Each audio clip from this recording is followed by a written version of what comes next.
Türkmenistanyň prezidenti Serdar Berdimuhammedow Arkadaş şäheriniň häkimi Şahmuhammed Durdulyevy saglyk ýagdaýy sebäpli wezipesinden boşadyp bu wezipe Gülşat Mämmedowany bellädi. Prezidentiň gol çeken degişli fermanlar 6-njy maýda döwlet medeniýetine çap edildi. Ahal vilayatynyň edara ediş merkezi bolan Arkadaş şäheriniň häkimligi 2022-nji ýylyň 28-nji apreline esaslandyryldy. Durdulyew bu şäheriň ilkinji häkimi hökmüni arhivlerde orun alýar. Ol son 17 ýyldan gownak wagtyň dowamyny minister hökümet başlygynyň orunmasary Aşgabat şäheriniň häkimi ýaly dürli ýokary wezipelerde işledi. Azatlyk radiosynyň habarçylary Durdulyew Aşgabatda iýesiz itleriň we pişikleriň ýok edilmegi bilen bagly kararlaryň kabul edilmegine rol oynan esasy emeldar hökmüne habar berýärdiler. Döwlet telewizionynyň habarlaryndan çen tutulsa ol Aşgabatda açylan meşhur Alabay heykeliniň taslanylmagyna işçiň orun aldy. Durdulyew 2007-nji ýylda öňkü prezident Gurbanguly Berdimuhammedowyň häkimet başyna geçen döwürlerini guruluşyk we binagerlik ministriniň orunmasary hökmüni wezipe batgançaklaryna ýokary göterilip başlady. Ol 2008-2010-njy ýyllar aralygyna guruluşyk ministri, 2010-2013-njy ýyllar aralygyna Aşgabat şäheriniň häkimi wezipelerini işledi. 2013-2017-njy ýyllar aralygyna hökümet başlygynyň guruluşyk energetika we senagat pudugyny gödäwçilik edýän orunmasary wezipesine bellenen Durdulyew biraz soňra Aşgabat şäheriniň häkimligine gaýtadan dolanyp bardy.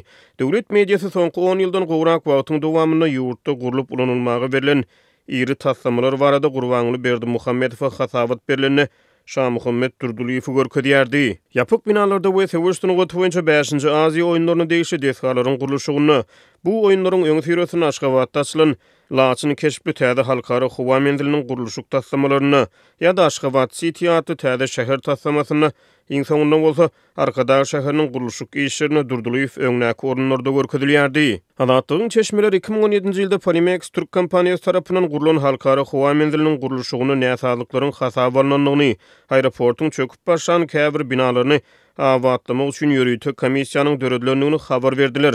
Bu deskanyň taslamalaryna şol wagt hökümet başlygynyň guruluşyk pudugyny gödäwçilik eden orunmasary bolan Şahmuhammed Durdulyew işçiň gatnaşypdy. Türkmen hökümeti biraz soň Aşgabat City atly täze akylly şäher taslamasyny öňe sürdi. Uly mesperlerde maliýet serişdelerini sarf etmek meýilleşdirilen mega taslama Azatlygyň çeşmelerine görä guruluşyk meýdanyna ýerasty suwlaryň tapylmagy bilen togtady.